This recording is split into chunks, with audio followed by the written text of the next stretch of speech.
নমস্কার বন্ধুরা, আমি শ্যামা। আজকের চলে এসেছি আর একটা নতুন মুভি নিয়ে। আপনাদের রিকোয়েস্ট বন্ধুরা, আপনারা যারা নতুন অবশ্যই আমার চ্যানেলটিকে সাবস্ক্রাইব করে নেবেন। গ্রামে এক জমিদার তার জমিদারি প্রথা শেষ হয়ে গেলেও তার বিছানায় সুন্দর সুন্দর মেয়েদের নিয়ে যাওয়াটা শেষ হয়নি। গ্রামে ছিল একটা রাখাল। সে একদিন একটা সুন্দর মেয়েকে বিয়ে করে আনে। এটিকে বিছানায় নেওয়ার জন্য জমিদার প্রতিদিন তার বাড়িতে যেতে থাকে। রাখাল ছিল অত্যন্ত বোকা। সে মনে করত যে জমিদার তার বাড়িতে আসে প্রতিদিন তার খেয়াল নেওয়ার জন্য। রাখালের স্ত্রী একদিন রাতে শরীর থেকে সমস্ত জামাকাপড় খুলে বিবস্ত্র হয়ে নিজের বয়সের চেয়ে 3 গুণ বুড়ো একটা লোকের সঙ্গে শারীরিক সম্পর্ক করার জন্য বাড়ি থেকে বেরোতে থাকে। রাখালের স্ত্রী এমনটা করলো কেন, জানতে ভিডিও শেষ দেখুন বন্ধুরা। জমিদারের এক বিশ্বস্ত লোকও ওই মেয়েটিকে নিজের করে পেতে চায়। স্ত্রী একসময় এটি বুঝতে পারে, তারপর ওই লোকটিকে তার বাড়িতে আসার অনুমতি দেয়। বুঝে রাখালের বাড়িতে ওই লোকটি আসে এবং কিছু করবে তার স্ত্রীর সাথে। এমন সময় ঘটনাস্থলে ওই বোকা রাখাল এসে উপস্থিত হয়। রাখাল এতটাই বোকা ছিল যে রাত্রিতে তার স্ত্রীর সাথে অন্য একজন পুরুষকে দেখেও তার কিছু মনে হয় না, বরঞ্চ সেই লোকটির মুখের কথা রাখাল সব বিশ্বাস করে নেয়। এতটাই বোকা কি মানুষ হতে পারে? তাহলে কি এই সমস্ত ঘটনা এইভাবে কি চলতে থাকে? আসলে বন্ধুরা, রাখাল কি এতটাই বোকা, নাকি লোভ বা অন্য কোনো প্রথার কারণে সে বাধ্য হয়ে এমন সব কাজকর্ম করছে জেনে শুনে? মেয়েটির পরিণতি শেষ কি হয়? আসলে কি জমিদার মেয়েটির শরীর ভোগ করতে পারবে? তার বিশ্বস্ত লোকটিও কেন এতটা জমিদারের সঙ্গে বেইমানি করলো? এত ঘটনা ঘটার পরেও মেয়েটি কি রাখালের সঙ্গেই থেকে যাবে? জানতে বন্ধুরা স্কিপ না করে ভিডিও শেষ অবধি দেখতে থাকুন। মুভির শুরুতে আমরা একটি জয়েশ্বরী নামে গ্রাম দেখতে পাই। গ্রামের একমাত্র জমিদার বা রাজা হচ্ছেন এই ধোসান্ত কুমার। গ্রামের সবাই এই জমিদারকে অন্নদাতা বলে ডাকে। নামে মাত্র জমিদারি, টাকা পয়সা জায়গা জমি বলে কিছুই নেই। থাকার মধ্যে এই বাড়িটুকুই আছে। জমিদার বাইরে বেরোবে আর গেটের সামনে তার গাড়ি দাঁড়িয়ে আছে। জমিদার গাড়িতে উঠতেই পেছন থেকে 2-3 জন গাড়িটিকে ঠেলে ঠেলে বাইরে নিয়ে আসে। মানে বন্ধুরা, তার বাড়ির সামনে একটা ঢাল রয়েছে, আর ওই ঢাল থেকে যদি গাড়িটি নামে তাহলে স্টার্ট বিনা গাড়িটি অনেকটা দূর চলে যাবে আর তেল ওরা বেঁচে যাবে। তাই বন্ধুরা, জমিদার কতটা কৃপণ ও গরিব। এরপর আমরা কৃষ্ণা নামে একজনকে দেখতে পাই, যার সবে বিয়ে হচ্ছে। গ্রামে সবাই জানে কৃষ্ণা যাকে বিয়ে করছে সে এতটাই সুন্দর, তার মতন মেয়ে এই গ্রামেই নেই। আমরা কৃষ্ণাকে দেখতে পাই নতুন বইয়ের সাথে বাসর ঘরে। আর এই নতুন বইয়ের নাম হচ্ছে কাজরি। কৃষ্ণা বাসর রাতে সে তার স্ত্রীর সাথে অনেক কথা বলছে। তার কাছে বিশ্বাসই হচ্ছে না সে এমন সুন্দর একটা মেয়েকে বিয়ে করে বাড়িতে এনেছে। বন্ধুরা, ওই দিন রাতে কৃষ্ণা ও কাজরি সুন্দর একটা রোমান্টিক বাসর রাত কাটায়। দিন রাতে আমরা জমিদারকে দেখতে পাই যে একটা মেয়ের সাথে রাত কাটাচ্ছে। ভাই হঠাৎ করে জমিদার বিছানা থেকে উঠে বসে আর যার সাথে রাত কাটাচ্ছিল তাকে কাজরির ব্যাপারে জিজ্ঞাসা করে। জমিদার ওই মেয়েটিকে বলে, আচ্ছা শুনেছি কৃষ্ণা নাকি সুন্দর একটা মেয়েকে বিয়ে করে এনেছে, এ কথা কি সত্যি? এই কথা শুনে ওই মেয়েটি বলে, হ্যাঁ সত্যি। এই কাজরির সুন্দরতা ও তার শরীরের গঠন সুন্দরভাবে জমিদারের কাছে বলতে থাকে। এইসব কথা জমিদার শোনার পর সে কাজরির প্রতি পুরো পাগল হয়ে যায়। ভাষায় বলতে গেলে তাকে এক রাত পাওয়ার জন্য। একদিন আমরা দেখতে পাই জমিদার তার বিশ্বস্ত কর্মচারী কানাইকে ডেকেছে। কানাইয়ের কাজ হচ্ছে গ্রামে কোথাও যদি সুন্দরী মহিলা দেখে তা অতি দ্রুত জমিদারকে জানানো। জমিদারের কাছে এসে বসলে জমিদার ওই কানাইকে কাজরির ব্যাপারে জিজ্ঞাসা করে। জমিদার কানাইকে জিজ্ঞাসা করে, তুমি কি কাজরিকে সত্যিই দেখেছো? সত্যি কি ও সুন্দরী? কানাই তখন জমিদারকে বলে, হ্যাঁ মালিক, আমি কাজরিকে দেখেছি আর ও সত্যিই সুন্দরী। কাজরির ব্যাপারে যতই প্রশংসা করব তা সত্যিই কম হবে। শুনে জমিদার আর ধৈর্য রাখতে পারল না। সে কানাইকে বলে, কানাই যে কোনো উপায়ে আমাকে কাজরিকে এক রাতের জন্য দরকার। কানাই তখন বলে, মালিক আমি জানি, কিন্তু ওই কাজরি মেয়েটা আর 10টা মেয়ের মতো নয়। বস করতে গেলে বেশ কিছুদিন সময় লাগবে। এখান থেকে সিন পরিবর্তন হয়। কানাইকে তার বাড়িতে দেখতে পাই আর এই বাড়িতেই কানাই একা থাকে। কিন্তু বন্ধুরা, এখানে আমরা কানাইয়ের একটা পাগলামি লক্ষ্য করতে পাই। বাড়িতে খাঁচার ভেতরে একটি মাটির তৈরি ময়না পাখি বন্দি করে রেখেছে। সারাদিন এই ময়না পাখির সঙ্গে কথা বলে। এই মাটির তৈরি ময়না পাখিও নাকি কানাইয়ের সঙ্গে কথা বলে। এটা কানাইয়ের পাগলামি। ময়না পাখি কানাইকে পার্টনার বলে ডাকে। ময়না পাখি কানাইকে জিজ্ঞাসা করে, কি ব্যাপার পার্টনার, আজ তোমায় চিন্তিত লাগছে? তখন কানাই বলে, আর বলিস না রে, যতদিন না পর্যন্ত আমি কাজরিকে জমিদারের বিছানায় নিয়ে যেতে পারছি ততদিন আমার রাতে ঘুম আসবে না। মেয়েটিকে বলি, হারি এত ভালো মেয়ে হয় নাকি? গ্রামের কত মেয়েকে আমি জমিদারের বিছানায় নিয়ে গেছি, কিন্তু এই মেয়েটিকে আমি কোনো মতেই রাজি করতে পারছি না। এই বলে কানাই রাতে ঘুমিয়ে পড়ে। দিন সকালবেলা কানাইকে আমরা রাখালের বাড়িতে দেখি। এই রাখালের মাকে বলে যে কৃষ্ণার জন্য জমিদার একটা ভালো শহরে কাজ দেখেছে। কথা শুনে কৃষ্ণা ও তার মা দুজনেই বেশ খুশি হয়। কৃষ্ণা তার মাকে কানাইয়ের জন্য খাবার আনতে বলে। তখন কানাই বলে, আরে না না, এর জন্য তোমার মা কেন কষ্ট করতে যাবে, বাড়িতে তো তোমার ওয়াইফ রয়েছে। কানাইয়ের কথা শুনে রাখাল তার বউকে খাবার আনতে বলে। রাখালের কথায় কাজরি খাবার নিয়ে এসে কানাইয়ের সামনে নিচু হয়ে ধরলে কানাই খুব খারাপ নজরে দেখতে থাকে। খাবার খেয়ে কানাই ওখান থেকে চলে যায়। আমরা দেখতে পাই কানাই ওর কিছু বিশ্বস্ত মেয়েদের সঙ্গে দেখা করতে এসেছে। কাজরির ব্যাপারে সমস্ত ইনফরমেশন বের করতে বলছে। ও কারোর সাথে পরকীয়া করে নাকি, মেয়েটি আসলে কেমন, এই সব কিছু। মায়ের কথা মতন মহিলাগুলো কাজরির সঙ্গে দেখা করতে যায়। মিনিয়ে মিনিয়ে কথা বলে জানতে চাইছে যে কাজরির কোনো বয়ফ্রেন্ড রয়েছে কিনা। পর কাজরির মুখ থেকে যে কথাটি শুনে সেটা শুনে ওরা খুব অবাক হয়ে যায়। ফিরে এসে কানাইকে বলতে থাকে ওই মেয়েটি আসলে অন্যরকম একটি মেয়ে, কোথায় যাকে আমরা সহজ সরল বলি। কাজরি বলেছে বয়ফ্রেন্ড তো দূরের কথা, ও স্বামী ছাড়া অন্য কোনো পুরুষের দিকে মুখ তুলেও তাকায় না। কানাই তখন ওই মেয়েগুলোকে বলে, তোমরা নিশ্চিত বুঝতে পেরেছো, জমিদার কাজরিকে বিছানায় পেতে চায়, ঠিক যেমনটা তোমাদের পেয়েছে। যে কারণে হোক তোমরা একটু ওকে পটানোর চেষ্টা করো। দেখতে পাচ্ছি যে পুনরায় ওই মেয়েগুলি কাজরির সঙ্গে দেখা করতে যায়। সরাসরি ওই মেয়েগুলি কাজরিকে জমিদারের সঙ্গে শারীরিক সম্পর্ক করতে বলে। শুনে কাজরি বলে, না না, এমন কাজ করলে পাপ হবে। ওই মহিলাগুলো বলে যে পাপের কিসের, আমরাও তো জমিদারের সঙ্গে শারীরিক সম্পর্কে লিপ্ত হয়েছি। শুনে কাজরি খুব রেগে যায় আর ওদের অপমান করে ওখান থেকেই চলে আসে। ও তার দ্রুত কানাইকে এসে ওই মহিলাগুলো জানিয়ে দেয়। আমরা দেখতে পাই কানাই সরাসরি জমিদারকে নিয়ে কৃষ্ণার বাড়িতে এসেছে। জমিদারের আর সহ্য হচ্ছিল না কাজরির রূপ সৌন্দর্য আসলে কেমন দেখার জন্য। সময় কৃষ্ণাকে ডাকতে থাকে আর ঠিক সময় আমরা দেখতে পাই কাজরির প্রতি জমিদারের লক্ষ্য পড়ে যায়। জমিদার কাজরির দিকে এক দৃষ্টে তাকিয়ে থাকে। এরপর রাখাল জমিদারের কাছে আসে। কানাই তখন রাখালকে বলে, তোমার জন্য অন্নদাতা তার মহলে কাজের বন্দোবস্ত করেছে। এই কথা শুনে রাখাল দুহাত জোড়ো করে জমিদারের পায়ে প্রণাম করে। দূর থেকে কাজরি এটা দেখছিল। রাখালকে বলে, শুনলাম তুই নাকি দুটো গরু এনেছিস, যাই হোক ওই দুটোর গরুর দুধ কবে খাওয়াবি, আর তোর যা কিছু প্রয়োজন তুই আমার কাছে এসে বলবি। বলে জমিদার ওখান থেকে চলে যায়। তার মহলে ফিরে কানাইকে বলে, না রে কানাই, তুই সঠিক বলেছিস, সত্যিই কাজরি সুন্দরী, তো যেন স্বর্গের পরী। যেভাবেই হোক কানাই, ওকে আমি বিছানায় চাই। পরের দিন কানাই আর জমিদার আবারও কৃষ্ণার বাড়িতে যায়। কৃষ্ণা বাড়িতে ছিল না। আসলে জমিদার রাখালকে কাজের বাহানায় পাশের গ্রামে পাঠিয়ে দিয়েছে। জমিদার সহজে কাজরির সঙ্গে কথা বলতে পারে। যাই হোক জমিদার এখন কাজরির কাছে গিয়ে নোংরা নোংরা কথা বলতে থাকে। যেগুলো শুনে কাজরির মনে হয় যে জমিদারের মতলব আদৌ ভালো না। জমিদারের কোনো কথাই উত্তর দিচ্ছিল না। সিনে কাজরি যখন কৃষ্ণার সাথে শুয়েছিল তখন কাজরির কিছুতেই ঘুম আসছিল না। সেই দুপুরে নোংরা ঘটনাগুলো মনে পড়ছিল। কাজরির খুবই ভয় লাগছিল। তখন কাজরি কৃষ্ণাকে বলে, তুমি তো আমাকে প্রচুর ভালোবাসো তাই না, তা যদি কখনো এমন সময় আসে তোমার থেকে আমাকে কেউ জোর করে তুলে নিয়ে যায় তখন তুমি কি করবে? তখন রাখাল বলে যে আমার থেকে তোমাকে কেউ কেড়ে নিতে পারবে না।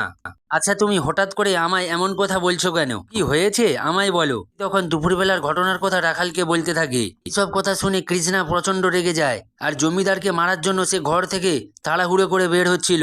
কিন্তু বাড়ি থেকে বের হতেই দেখে জমিদার বাবু আসছে আর একটা বন্দুক নিয়ে ওর দিকে তাক করে, এবং কানাইয়ের কথায় জমিদার কৃষ্ণার বুকে গুলি চালিয়ে দেয়। তৎক্ষণাৎ কৃষ্ণা মাটিতে লুটিয়ে পড়ে। বন্ধুরা কিন্তু বাস্তবে এমনটা নয়। হঠাৎ করে আমরা দেখি লাফ দিয়ে কাজরিকে উঠে পড়তে। আসলে কাজরি ওটা স্বপ্ন দেখছিল। পাশে তাকিয়ে দেখে কৃষ্ণা আরাম করে ঘুমিয়ে আছে। পরের দিন রাখাল বাড়ি থেকে বেরিয়ে গেলে কানাই ও জমিদার পুনরায় রাখালের বাড়িতে আসে। এবার ফাইনালি জমিদার কাজরির সামনে গিয়ে বলে, দেখ কাজরি, আমি সত্যিই তোর রূপে পাগল হয়ে গেছি, তোকে আমি এক রাত্রের জন্য আমার বিছানায় পেতে চাই।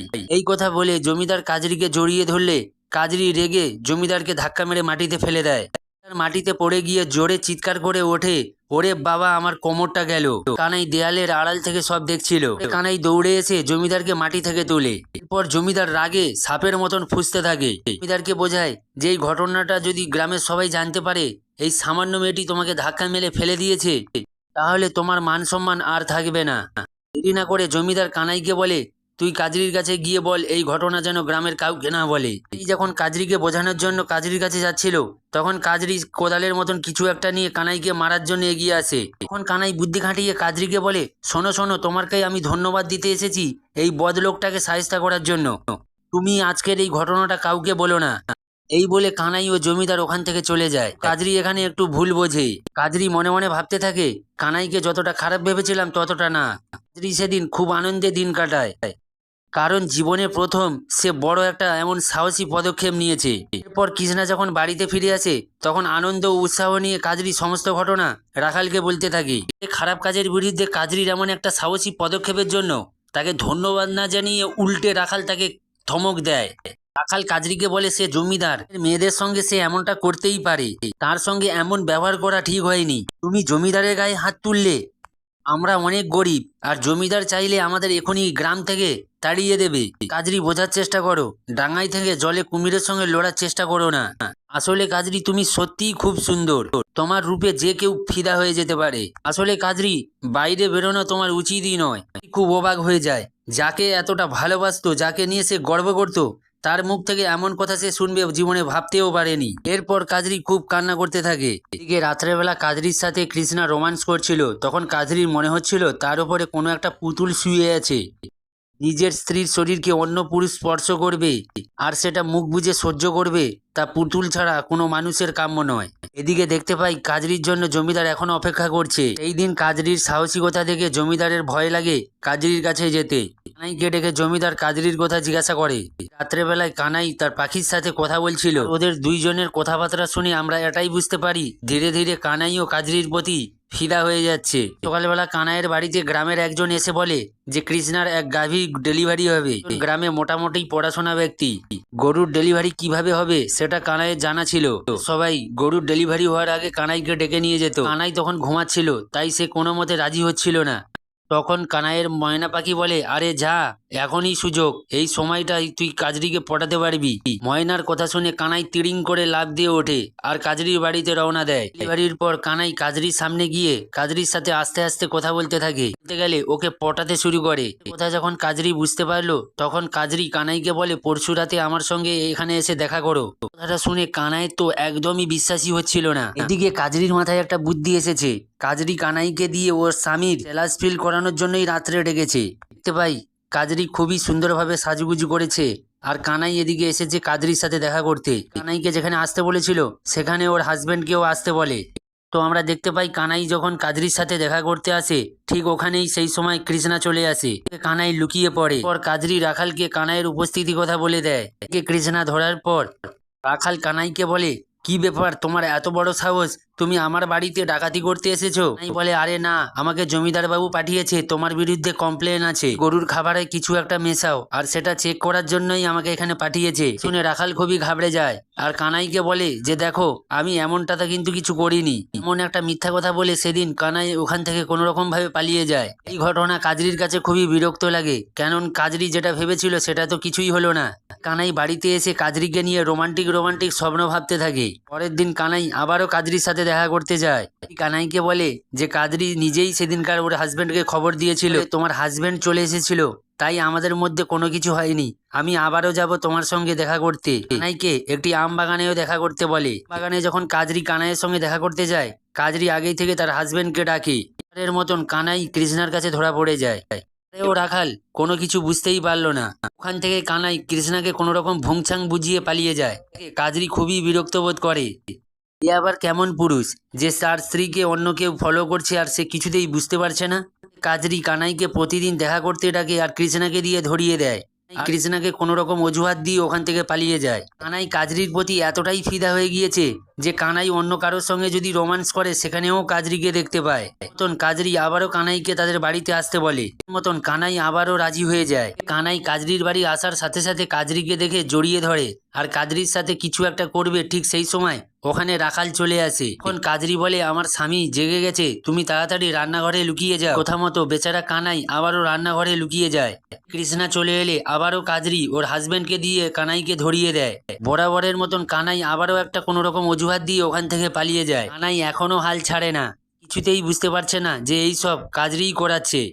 কানাই কাজরির সাথে দেখা করে আর কাজরিকে বলে যে আমি তোমাকে কিছুতেই ভুলতে পারছি না। তখন কাজরি কানাইয়ের কথা শুনে বলে, ঠিক আছে, তোমাকে আর একটা আমি সুযোগ দিচ্ছি, আজকে রাত্রিতে তুমি আমার বাড়িতে এসো আর আমি সাদা চাদর পরে ঘুমিয়ে থাকবো, তখন আমার সাদা চাদরটা সরিয়ে আমার ঘুম ভাঙিও, দেখবে ঠিক আমি তোমার সঙ্গেই চলে যাব। কানাইকে দেখতে পাই মুখে একটা গোলাপ ফুল নিয়ে আবারও হাজির হয়েছে কাজরির বাড়িতে। কাজরির চাদর ধরে টান মারে, তখনই কাজরি উঠে পড়ে। কাজরি জোরে চিৎকার করে ওঠে।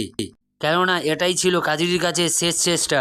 এটা দিয়ে ওর হাজবেন্ডকে বোঝাতে চেয়েছে যে এই কানাইয়ের মতলবটাই আলাদা। ওর মতে কৃষ্ণা যদি এটা বুঝতে পারে তাহলে কৃষ্ণাকে সে মনে প্রাণে খুব ভালোবাসবে। শোনার পর কৃষ্ণা উঠে দেখে কাজরির পায়ের কাছে কানাই বসে আছে এবং কাজরির গায়ে চাদরও ওর হাতে। কৃষ্ণা একটু রাগ গরম করে বলে, কি ব্যাপার কানাই, এখন তুমি আমার বাড়িতে? আমায় বলেছে ভোরবেলা তোমাকে ওর ওখানে নিয়ে যেতে, তাই আমি এখানে এসে বসে আছি তোমাকে নিয়ে যাওয়ার জন্য। কৃষ্ণা এতটাই বোকা যে সে এবারও এই কথাটা বিশ্বাসই করে নেয়। কৃষ্ণা বলে, আরে ভাই এখন তো অনেক রাত, তুমি বরঞ্চ এখন চলে যাও, আমি নিজে থেকে ভোরবেলা চলে যাব। কাজরি অবাক হয়ে কৃষ্ণার দিকে তাকিয়ে থাকে, ভাবতে থাকে এটা কি আদৌ মানুষ? এতটাই বোকা কি মানুষ হতে পারে? একবারও নিজে থেকে ভাবলো না যে কেন বারে বারে একটা লোক তার ওয়াইফের আশেপাশে ঘুরে বেড়াচ্ছে, রাতে দেখা করতে আসছে। একটুও বুঝলো না তার ওয়াইফের খাটের কাছে কি করছে আর তার ওয়াইফের চাদর বা কেন হাতে।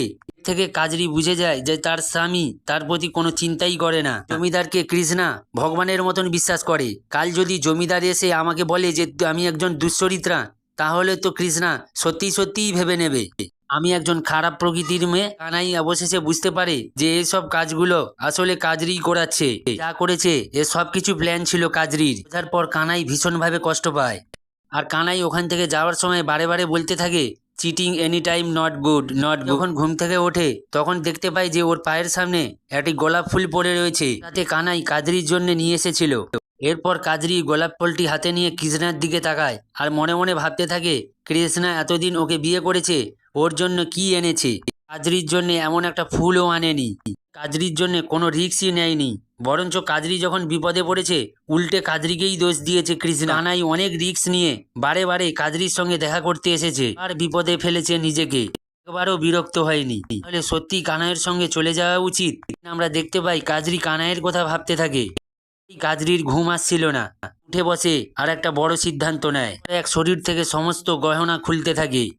একটা সময় ওর শরীর থেকে সমস্ত জামা কাপড় খুলে ফেলে এবং বিবস্ত্র হয়ে ফেলে। এই থেকে বেরিয়ে কানাইয়ের বাড়ির দিকে যেতে থাকে।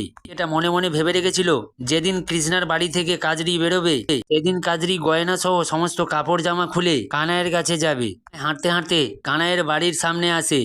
যখন কড়া নাড়াতে যাবে ঠিক সেই সময় শুনতে পায় যে কানাই ভিতরে একজন মহিলার সাথে রোম্যান্স করছে। বলে, ওই কাজরি মেয়েটা একেবারে ফালতু, শুধু শুধু ওর পিছনে এতদিন আমি ঘুরেছি, খুব অপমানিত করেছে, ভুল করেও ওর পিছনে আর আমি ঘুরবো না। পাশ থেকে এমন কথা শুনে কাজরির মোটেও বিশ্বাস হচ্ছিল না। ও এখন কি করবে? এই অবস্থায় ও তো আর বাড়িতে ফিরে যেতে পারবে না। মনে মনে কাজরি ভাবতে থাকে যে কেন এমনটা আমার সাথে হলো। লজ্জায় ও হাঁটতে হাঁটতে একসময় জঙ্গলের ভিতরে ঢুকে যায়। বন্ধুরা, একটা সময় আমরা দেখতে পাই ও আত্মহত্যা করে নিজেকে শেষ করে দেয়। কাজরি প্রেগনেন্টও ছিল, সন্তানটাকেই নিয়েই কাজরি অবশেষে নিজেকে শেষ করে দেয়। তো বন্ধুরা, দোষটা কার ছিল, কাজরির না ওর হাজবেন্ডের? আপনারা অবশ্যই কমেন্ট করবেন। ভিডিও ভালো লাগলে একটা লাইক দিয়ে দেবেন। আপনাদের একটা লাইক আমাদের পরবর্তী ভিডিও বানাতে মোটিভেট করবে। আর আমাদের চ্যানেলটিকে অতি অবশ্যই সাবস্ক্রাইব করে নেবেন বন্ধুরা, পরবর্তী ভিডিওর নোটিফিকেশন সর্বপ্রথম সবার আগে পাওয়ার জন্য। আজকের মতন টাটা, বাই বাই, ভালো থাকবেন, সুস্থ থাকবেন। পরবর্তী ভিডিও নিয়ে চলে আসবো বন্ধুরা।